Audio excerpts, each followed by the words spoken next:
चलो, good morning बच्चों। वैसे तो इस क्लास का इंतज़ार मैं हमेशा करता हूँ, शर्त यही है क्योंकि क्लास है ही उस तरह की आज की। वो प्रीमियम रेंज के सवालों का डिस्कशन होना है आज, जिसका अंदाज़ा तुम्हें कल ही लग गया होगा। क्यों? पढ़ा जाए, आप पढ़ते जाइए, हम एक्सप्लेन करते जाएं। ज़रा एक मुखड़ा पढ़ दीजिए, एक सवाल को वहीं रखिए, आप पढ़िए, हम आज यहीं दिए, हम फ्री रहना चाहते हैं। मुखड़ा पढ़िए उसका थोड़ा सा। 100 मीटर ऊंची मीनार की आधार से उत्पादन ऊपर की ओर इतने वेग से फेंकी जाती है। छोड़ दीजिए बस। 100 मीटर ऊंची मीनार के आधार से एक पिंड इतनी रफ्तार से फेंका जाता है कि मीनार की ऊंचाई तक जा सके। इन्होंने वह वेलोसिटी बताने से इनकार किया है कि किससे फेंका जाता है, उसके बदले में एक इन्फॉर्मेशन ऐड की है।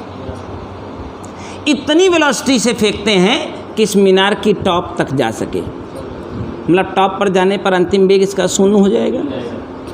तो कहीं ना कहीं इस वेलोसिटी को देने का बहाना है। किस समीकरण से निकालना है? क्या बात है, u की वैल्यू चाहत में है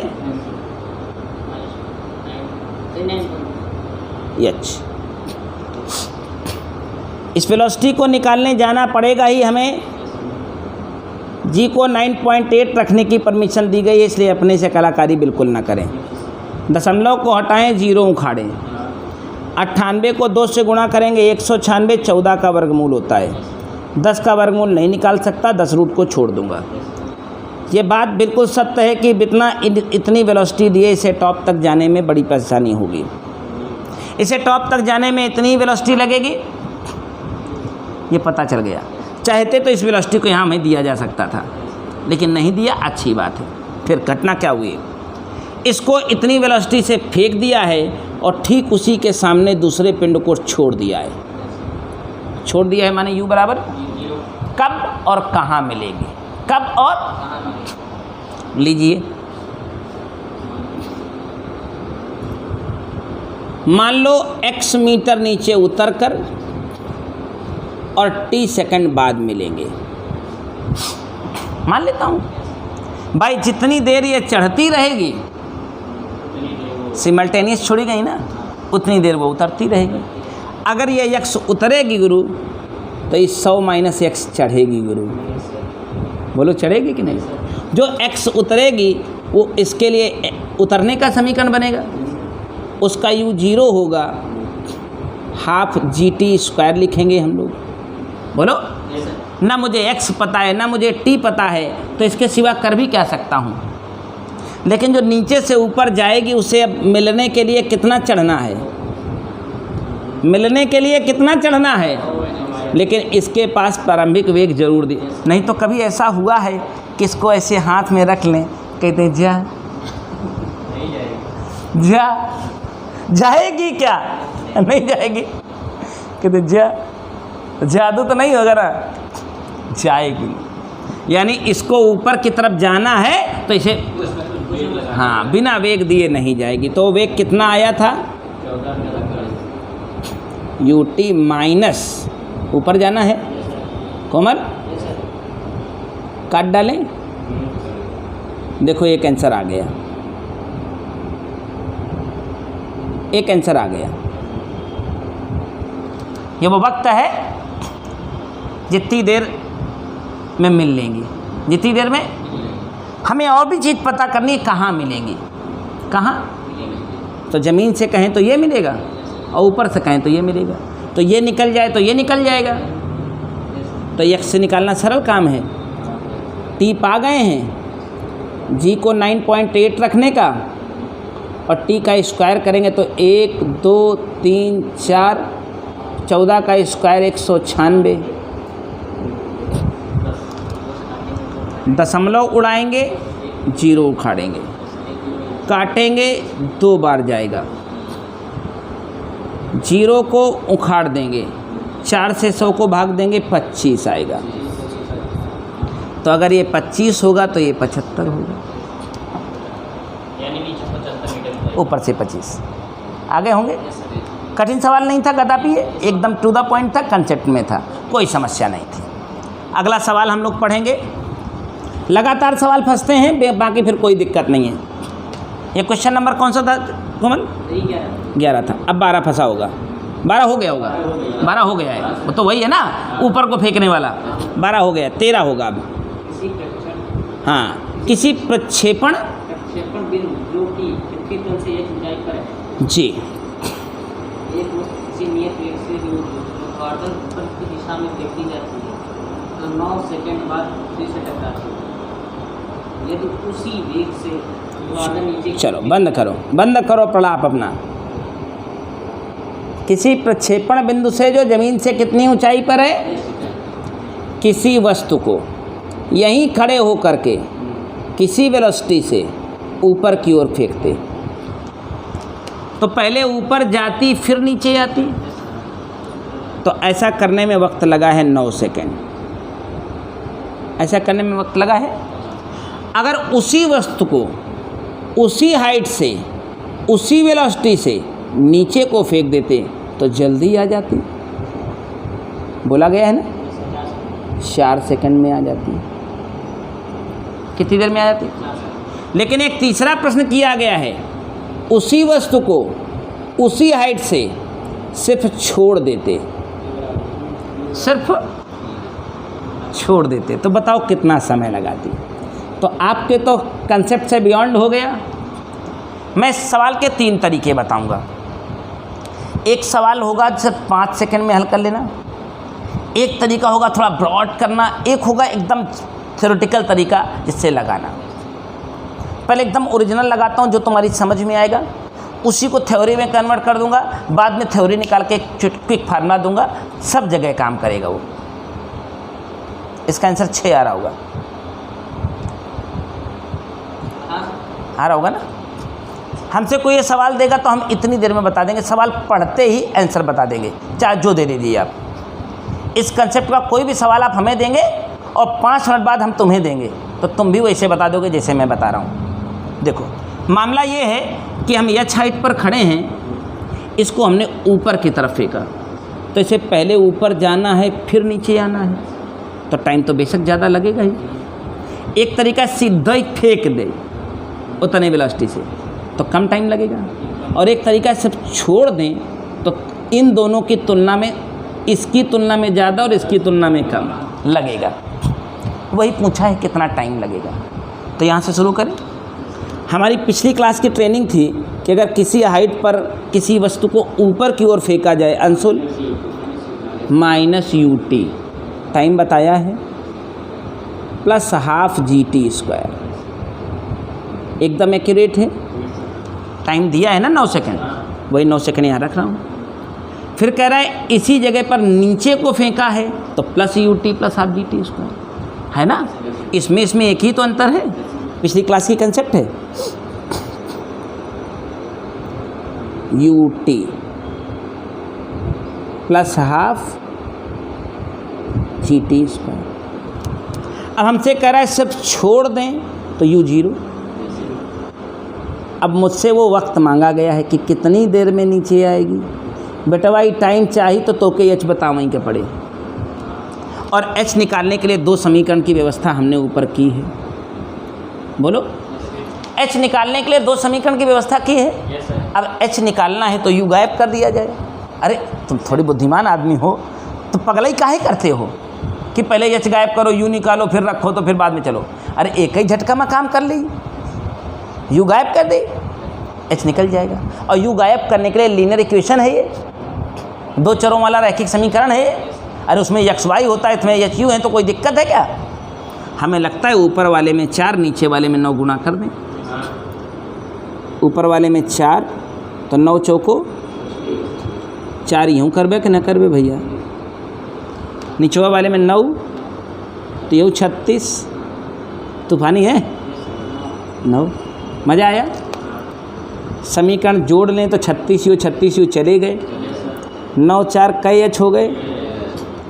इन दोनों का जोड़ा जाए तो हाफ जी कामन बन जाए बेटवा। 9 कामन है, 4 कामन है, नहीं कामन बटे ना दिखा तो दिखाई। 81 का 9, इसका 9, इसका 4, उसका 4, तो वहाँ तो 9 ही बचेगा। तो यहाँ 4 बचेगा। मनबे कि ना मनबे? 9 4 13, 13 13 कट जाए, ये 9 चौके 36, 2 काट दे तो 18 जी। भेजे में दसा कि नहीं? एच की वैल्यू पाई गए? अबे बात समझ में आ रही चंचल ए कोमल? कि ये काम उतना कठिन था नहीं जितना तुमने इसको लोड में ले लिया।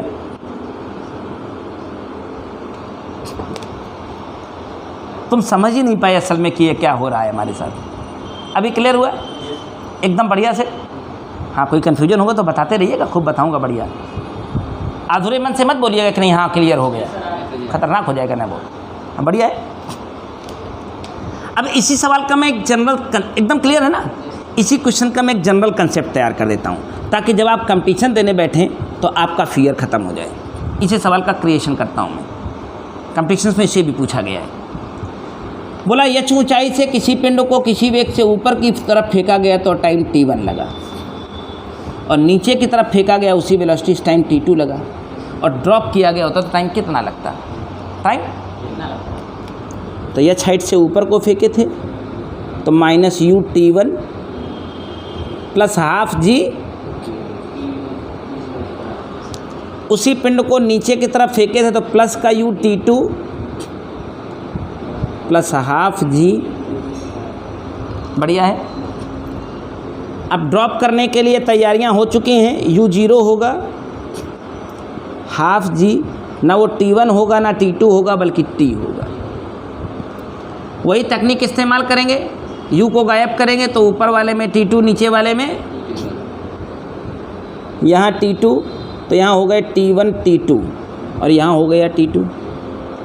यहाँ t1, यहाँ t1 तो यहाँ भी t1। बोलो, समीकरण जोड़ने लग गए तो ये दोनों बराबर विपरीत कट गए। यच कॉमन पाया तो ब्रैकेट में क्या पा गए? t1 plus t2। इन दोनों को पकड़ने गया तो हाफ जी कॉमन पाया, t1 के साथ t2 कॉमन पाया। देखो देखो ना, स्क्वायर हैं तो ब्रैकेटवा में t1 बचा, एक वाठो t2 बचा, t1 प्लस t2 काट डाला, इस h की वैल्यू को उठा के यहाँ रख डाला। यही सिस्टम में होके गया था क्या? Half G T square, half G को काट डाला और एक महान सा समीकरण बना डाला t1 और एक 9 सेकेंड था, एक 4 सेकेंड था, 9 चौको 36, 36 का वर्गमूल कितना आता? आपके सवाल का जवाब 6 था। यानी आज के बाद दैट्स ए यूनिक कंसेप्ट। बन गया ना फार्मूला कि आज के बाद चाहे ऊपर फेंके तो तना सेकंड, नीचवा फेंके फलानवा सेकंड, बताओ छोड़ दे तो कई सेकंड, तो कोई कहानी नहीं। अंडर रूट के अंदर t1 इंटू t2 निकल के भागा घर भाई। हो गया क्या? थी ना बढ़िया सीन? एक्यूरेसी थी? कंसेप्ट में था या कोई कन्फ्यूज़न था? तो एक के साथ 2 फ्री, एक के साथ 2 फ्री ऑफर है। चलो अगला सवाल पढ़ा जाए। अगला सवाल पढ़ा जाए। क्वेश्चन नंबर 15 तक पहुंच रहे होंगे हम लोग। हाँ पढ़ो पढ़ो पढ़ो, गुब्बारे वाला होगा वही, जाने दो जाने दो। दोस्त ये सवाल नहीं, पूरा कयामत है। 15 नंबर है कि 14 नंबर है? 14 नंबर है। जो बच्चा इस सवाल को पढ़ेगा, समझेगा, लगाएगा, समझ तक पहुँचेगा, इसके बाद समस्त ब्रह्मांड के सारे सवाल मौसम के इसी के नीचे पाए जाते हैं, इसके ऊपर कोई सवाल नहीं पाया जाता है। पहली बार जब मैं लगाता हूँ 11 से पढ़ाता हूँ तो बच्चे कहते हैं गुरुजी कहाँ से लिखें, इस सवाल को उतारना कहाँ से शुरू करें। मैं सवाल पढ़ता हूँ, फिर तुमने सवाल पढ़ा होगा, तुमको अंदाज़ा हुआ होगा। गैस से भरा एक गुब्बारा जिसमें प्रशिक्षु सवार है। गैस से भरा एक गुब्बारा जिसमें प्रशिक्षु सवार है। गैस से भरा एक गुब्बारा जिसमें प्रशिक्षु सवार है। सवार है क्या? जमीन से 45 मीटर ऊंचे है। जमीन से, और ये गुब्बारा 10 मीटर पर सेकंड की चाल से ऊपर को जा रहा है। गुब्बारे की रफ्तार ऊपर जाने की कितनी है? 10 मीटर पर सेकंड है। गुब्बारा ज़मीन से कितनी ऊंचाई तक पहुंच चुका है? प्रशिक्षु गुब्बारे में सवार था।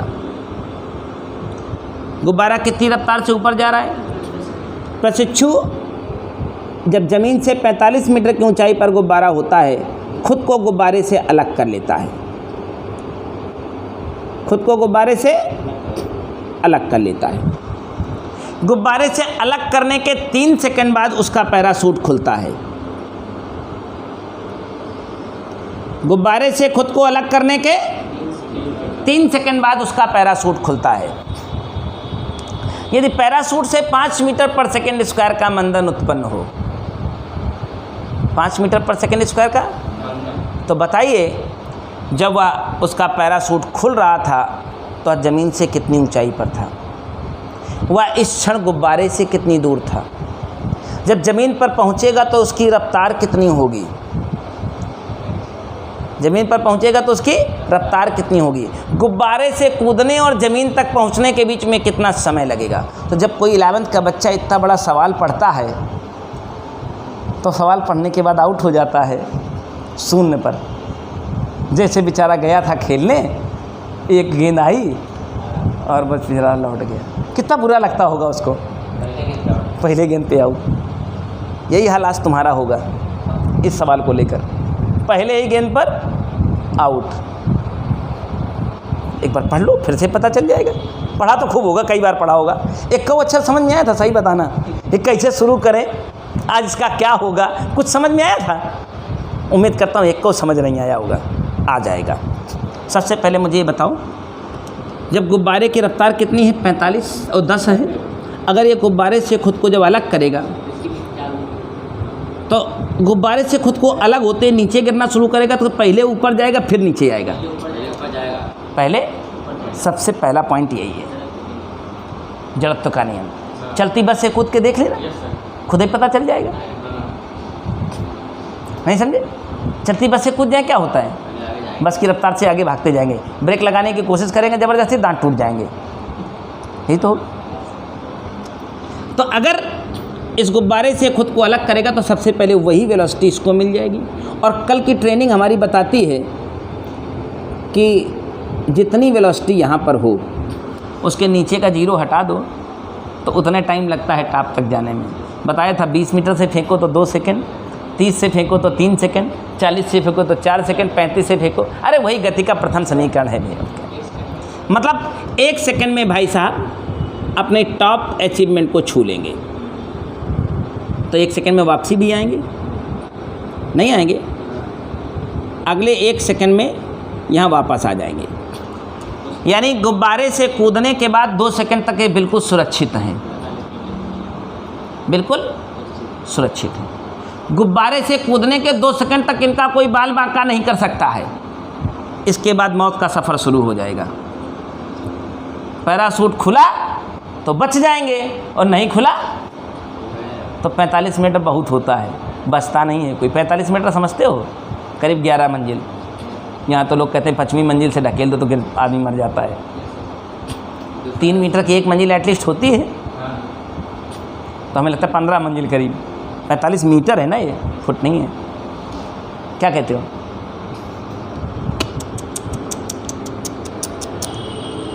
फिलहाल 2 सेकंड तक इनकी जान को कोई खतरा नहीं है।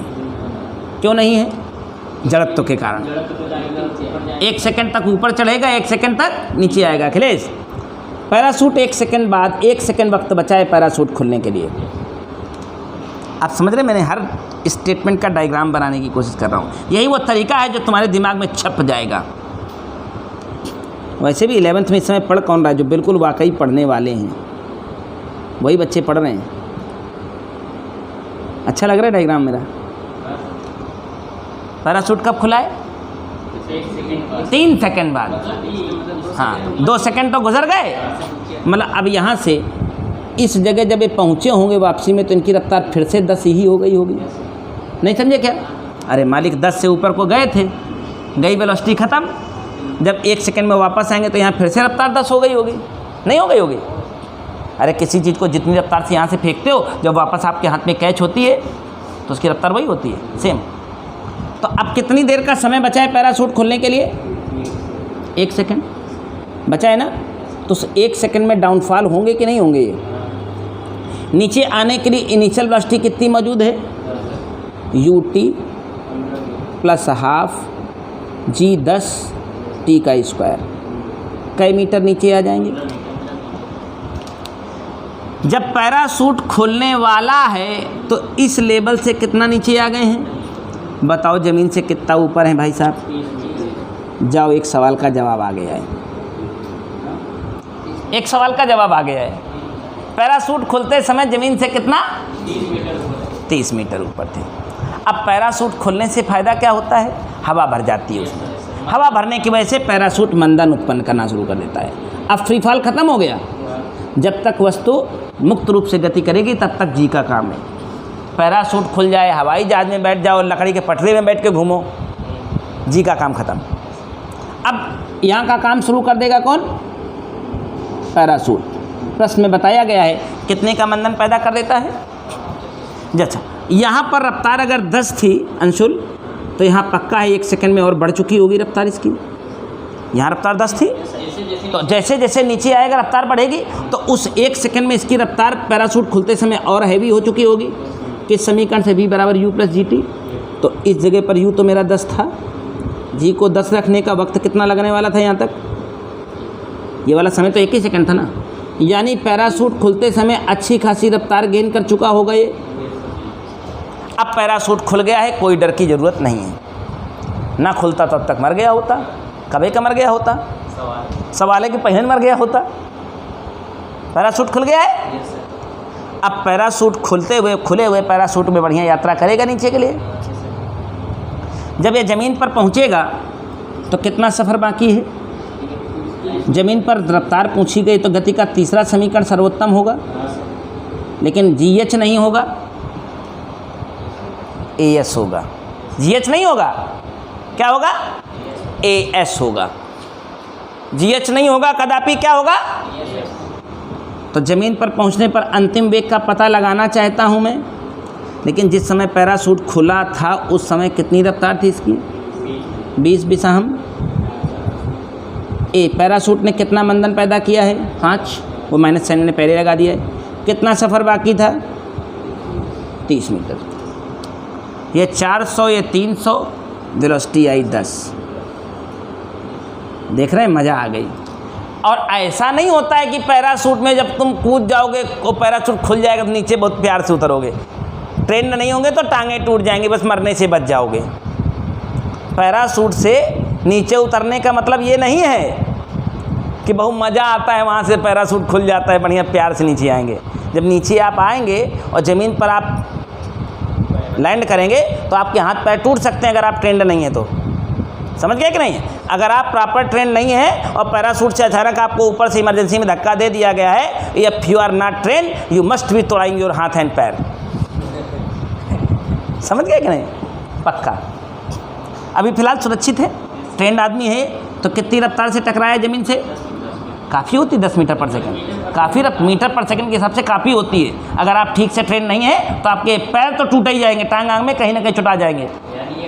हमें कई सवाल के जवाब आगे भैया बात में पूछा था। जब पैराशूट खुला था तो ज़मीन से कितनी ऊंचाई पर था?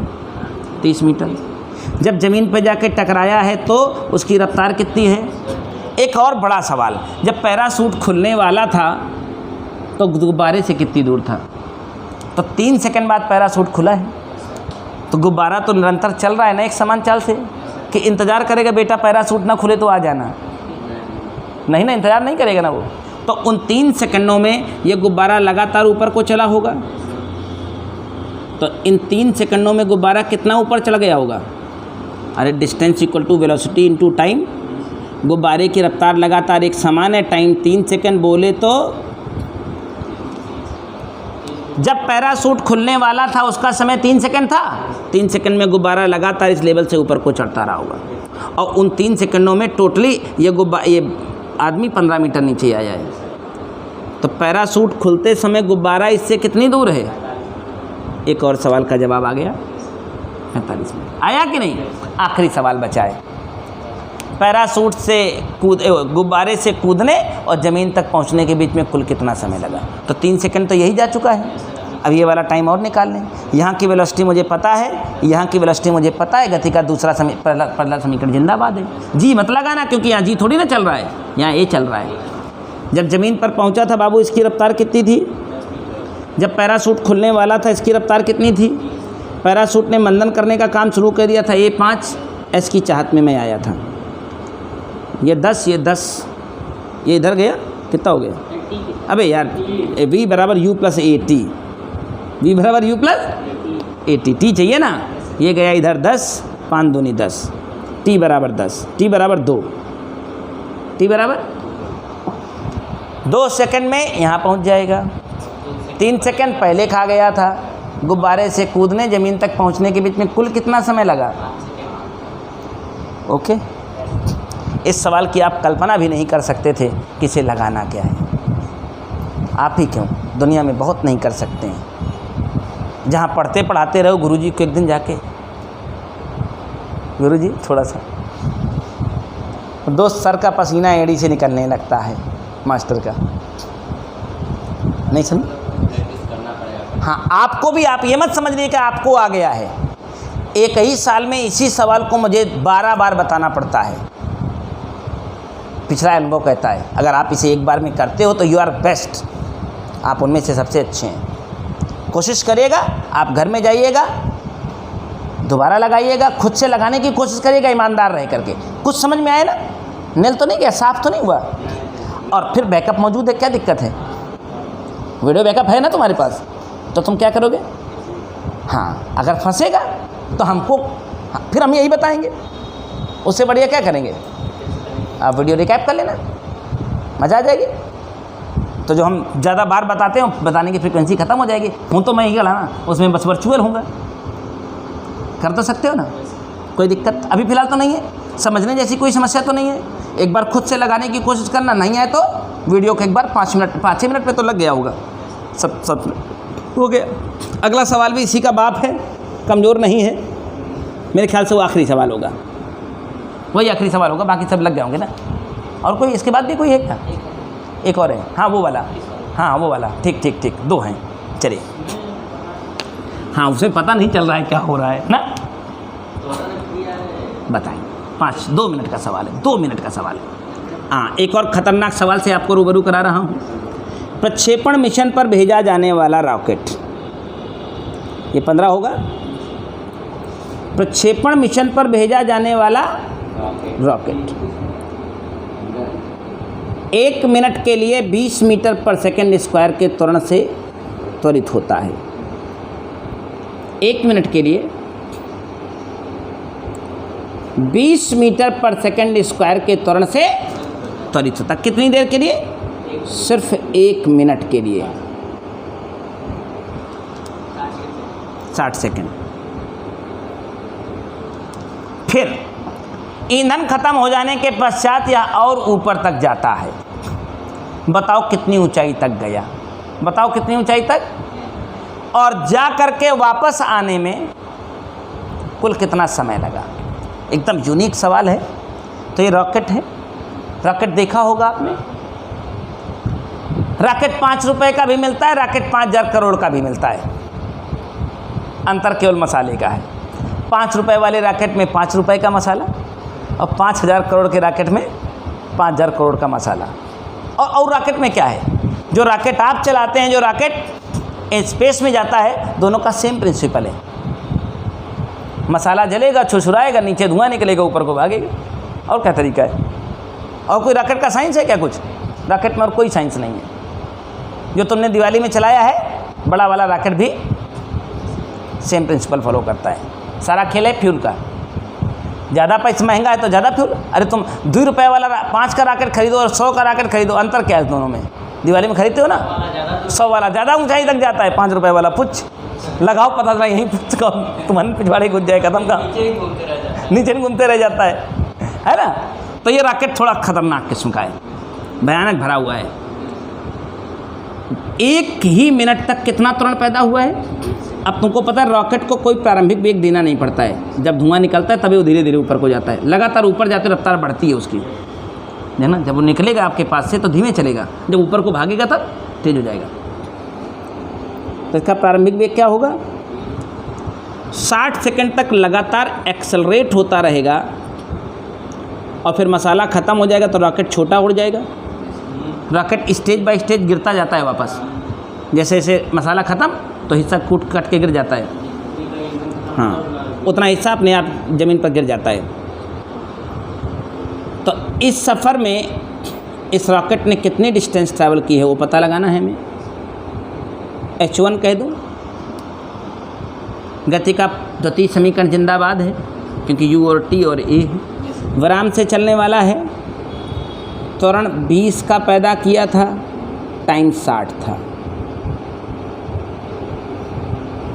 ज़्यादा जीरो बना दिए का, हाँ बस इतना ठीक है ना, हाँ 60 का स्क्वायर है यार। 36,000 मीटर कितना चढ़ गया?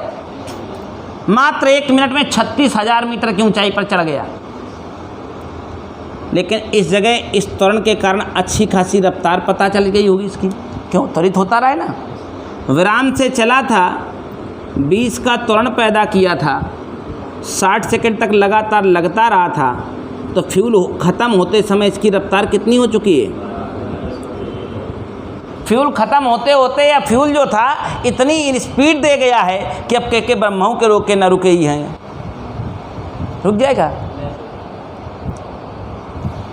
फ्यूल ख़त्म होते होते इतनी रफ्तार दे गया है कि ब्रह्माओं के रोके ही हैं, रुकबई न करेगी और पार आसमान में स्पेस में चलती जाएगी।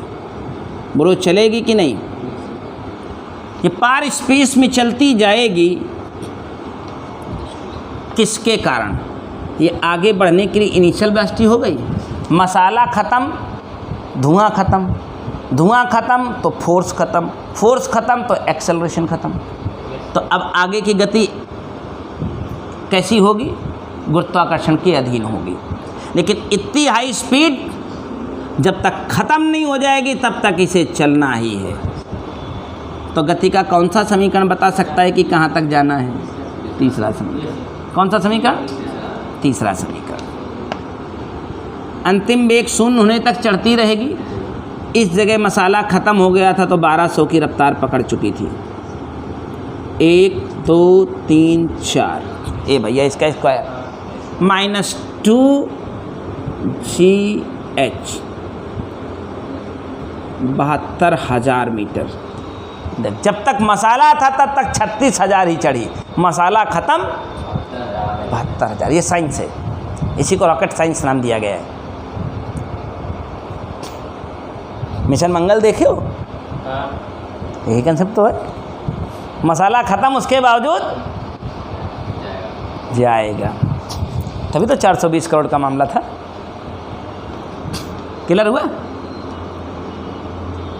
बोला बताओ कितना महत्तम ऊंचाई तक गई है, तो पहले तो यही पता लगाना था जो कि निकल गया।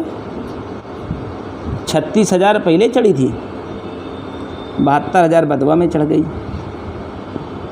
कितनी चढ़ गई? 108,000 मीटर। जब आंसर चेक कर लो 1.08 10 की घात 5 पता चल गया। साइंस ओरिजिनल होता है, बस कंसेप्ट के साथ चलना चाहिए। कोई समस्या थी क्या? अब एक दूसरा मामला अभी पता करना है कि यहाँ से छोड़ने पर टॉप तक जाना, रॉकेट का पृथ्वी पर वापस आना, कोई टुकड़ा वापस आएगा? कितना टाइम? तो जाने में यहाँ तक का तो 60 सेकंड का मामला हो गया था। यह वाला टाइम भी पता कर लेना चाहिए। गति का प्रथम समीकरण सर्वोत्तम है। अंतिम वेग 0 होने तक चलता रहेगा। प्रारंभिक 1200 था, जी को 10 रखने की अनुमति मिल चुकी है। 120 सेकंड यानी 2 मिनट। कुछ लोग जो जोश और जल्दबाजी दिखाते हैं, कहते हैं गुरुजी 60 सेकंड यहाँ लगा था, 120 वहाँ लगा था, जितना जाने में उतना आने में। आंसर बोले तो 360। हाँ 180 तो यही है जाने का, और आंसर आए तो 360। गलत हो गया। क्यों? क्योंकि जाते समय पहले त्वरण था, फिर फ्रीलांसिंग थी, लेकिन वापसी में तो पूरा का पूरा मुक्त रूप से गति होगी। जाने का टाइम बेशक 180 है, लेकिन वापसी का टाइम थोड़ा कम होगा, क्योंकि पूरी की पूरी मुक्त रूप से गति करेगी। वापसी आना कितना है? 108,000 मीटर। वापसी 0 से शुरू होगी। जी को 10 रखने की परमिशन है। वक्त निकालना चाहता हूँ। इसको काट डालूंगा, 216 लिखूंगा, डबल जीरो बनाऊंगा, टी का वर्गमूल निकालूंगा। अगर 225 होता तो 15 हो जाता वर्गमूल, 225 से थोड़ा कम है तो 14.7, 14 और 100 का वर्गमूल 10, 100 का वर्गमूल 147 सेकंड। जाने में लगा था 180, लौटने में लगा 147, कुल मिला के 327 सेकंड। सारा टाइम पता लगाना था, 60, 120, 147। इसकी गति 3 चरणों में है ना। पहले मसाले से जाना, फिर गुरुत्वाकर्षण के अधीन ऊपर जाना, वापसी में पूरा गुरुत्वाकर्षण के अधीन आना। That's your think and theme. Anshul, concept clear है बेटा? Yes sir. समझ में आ रहा है? Yes sir. अब समझ में आया कि साइंस क्यों और पढ़ी जाती है और क्यों एक अच्छे शिक्षक से पढ़ना ज़रूरी होता है। आप समझ गए कि नहीं? क्योंकि आपकी न्यूमेरिकल प्रैक्टिस और कंसेप्ट क्लियर होती हैं, ये ज़रूरी होता है। जरूरी नहीं कि वहाँ मैं हूँ या कौन कोई और है। उससे पढ़िए जो आपकी प्रॉब्लम सॉल्व कर सके, उससे मत पढ़िए जो आपको बेवकूफ़ बनाए। काहे? ज़्यादातर तो वही, क्योंकि भाई 95 जो गदहा हैं उनसे क्लास चल रही है, उन गदहों को ये हाँकने लगेंगे तो बर्बाद नहीं हो जाएंगे, वो तब कभी का उठ के भाग चले जाएंगे। गदहों को पढ़ाओगे तो क्या करेंगे? इस डाइजेस्ट नहीं होगा उनसे, वो 1 2 3 हो जाएंगे, तब तक पढ़ ही नहीं पाएंगे वो। आखिरी सवाल, चलिए सवाल नंबर क्या था? 21। सवाल का थोड़ा मुखड़ा। 2 रेलगाड़ी ए तथा बी दोनों की प्रत्येक की लंबाई 100 मीटर है। 2 समांतर पटरियों पर चल रही हैं, विपरीत दिशा में गतिशील हैं।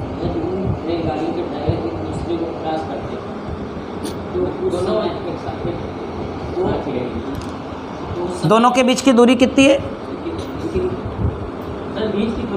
अच्छा, दूरी नहीं दिया, कोई बात नहीं, वो तो फिर यहीं पर आके क्रॉसिंग शुरू हो जाएगी।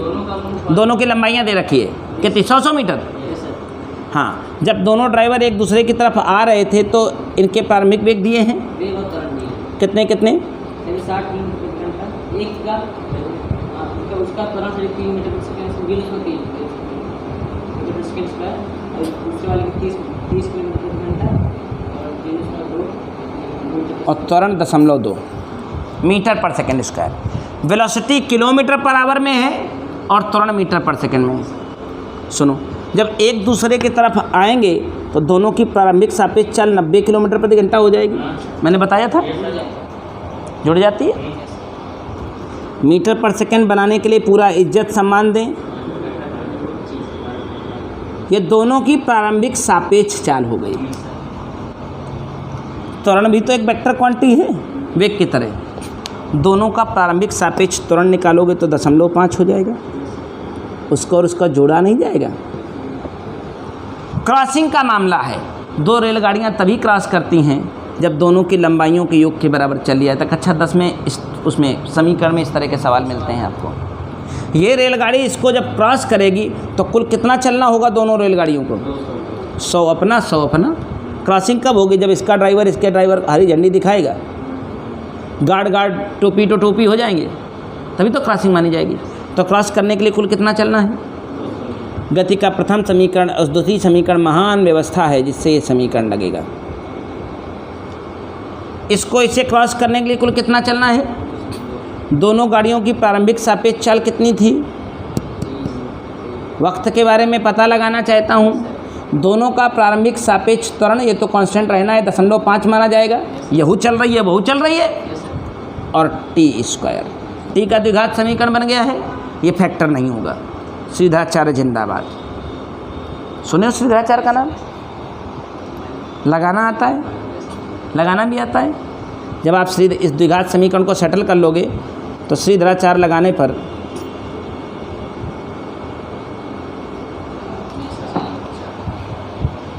लगवाऊँ क्या श्रीधराचार्य? हाँ हाँ हाँ, है, देखा देखा, चोर बैठा है। 1/2 कह दे रेन सलवा 0.5 के 1/2 कह दे। 4 LCM 800, 100 T plus T square. छठ करेंगे T square plus 100t minus 800। Shridharacharya लग जाए। श्रीधराचार्य का सूत्र बाटे टी बराबर माइनस भी, हाँ minus 100 plus minus under root B square 1 2 3 4 minus 4ac A1c 800 तो प्लस का हो जाएगा अपान 2a। कैलकुलेटर से कैलकुलेट करना, प्लस वाला वैल्यू निकालना, माइनस में टाइम होता ही नहीं है। 7 पॉइंट सीन समझ में आ गया। दोनों की प्रारंभिक सापेक्ष चाल भी जुड़ेगी क्योंकि विपरीत आ रही हैं, और दोनों का प्रारंभिक सापेक्ष त्वरण भी जुड़ेगा क्योंकि, और पीछा कर रही होती तो घटाते और वो भी घटाते, समीकरण तो वही लगाना था। अब क्लियर हो गया, सारे लग गए, जितने तरह के डाउट थे फिनिश हो गए। अब तुम्हारा क्या ख़त्म हो गया, कुमार मित्तल के examples as well as exercise. अब किसका नंबर है नेक्स्ट क्लास में, परसों NCERT। वो धमाकेदार कंसेप्ट होगी कि मज़ा आ जाएगी। उनको आज जो छोटे मोटे चिंटू पिंटू हैं लगा डालना, जिनको मैंने ट्रिक किया है उनको मत छूना, वो तुमसे वैसे भी नहीं लगेंगे, लगाने की कोशिश करने पर भी नहीं लगेंगे। हम बताएंगे 5 सवाल सिर्फ, बाकी कुछ तो मैं बता ही चुका हूँ, ऑलरेडी डिस्कस हो चुके हैं, डिस्टेंस डिस्प्लेसमेंट टाइप वाले, और बाकी तमाम सारे तुमसे आ भी जाएंगे, उसमें पढ़ना केवल है उसको। और जो प्रीमियम लेवल के सवाल हैं 5 ठो NCERT के, वो कल हमसे करवा लेना नेक्स्ट क्लास में, राइट। बाकी सब कर भी डालना है, सर कोई काम तो तुम्हारे पास है नहीं। इन सवालों को दोबारा लगाना जाके घर में, ना आने पर वीडियो वॉच करना, फिर लगाना, फिर ना आने पर फिर वीडियो देखना, फिर लगाना। वैसे ऐसा नौबत आएगी नहीं, अपने से लगाओगे तो थोड़ी मामले फंस जाएंगे तो सपोर्ट के लिए वीडियो है, टेक्नोलॉजी का यूज करेंगे ना। और रोज़ आना, नहीं तो मुर्गा बना के मारो। रोज़ कसूँगा नहीं तो फिर नहीं आओगे, तो दूसरा रास्ता है ना हमारे पास। अभी 1-2 बार प्यार से बोलूँगा, अगली बार प्यार से नहीं बोलता मैं। इस मामले में प्यार यार चला जाता है तेल लेने।